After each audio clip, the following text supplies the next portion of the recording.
A few moments later. પૈસાની વાત થઈ ગઈ ને, હા તો આપી દો. હમ. પૂરા છે ને, હા જલ્દી પાછા આપી દીધા ને.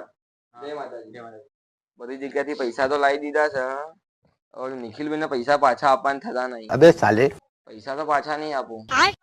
પૈસા હું કદાચ હારી ગયું તો રમતા રમતા. ના ના, એમ તો ના હારું.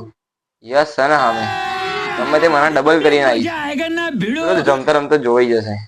આપણે પૈસાની કમી જ નહીં. કોઈને આજ સુધી પાછા આપ્યા નહીં ને આપવાના अबे નહીં. साले જય માતાજી. જય માતાજી. જય માતાજી. ક્યાં રમીશું? અહીંયા જ અહીંયા જ હા બેહી જાઓ. ઘરમાં રમીએ ને. ના યાર એક વાત કહું, ઘરમાં મમ્મી બોલે છે. મમ્મી બોલે. હા યાર. તો આપણે બે જ રમીશું. ના તું બોલે છે કોઈને? બોલાવી લઉં. હો रुको बराबर। जरा सबर करो। હેલો યુગભાઈ, कहाँ लगाया फोन? મોટી પાર્ટી હાથમાં લાગી ગઈ છે. કઈ મોટી પાર્ટી? बुरा नहीं मानना सर। હા સાંભળ, આઈ જા કરી નાખીએ. હા રમવા જ બેઠા આઈએ. આઈ જા. એ હા ભાઈબંધ આવે જ છે હમણાં. A few inches later.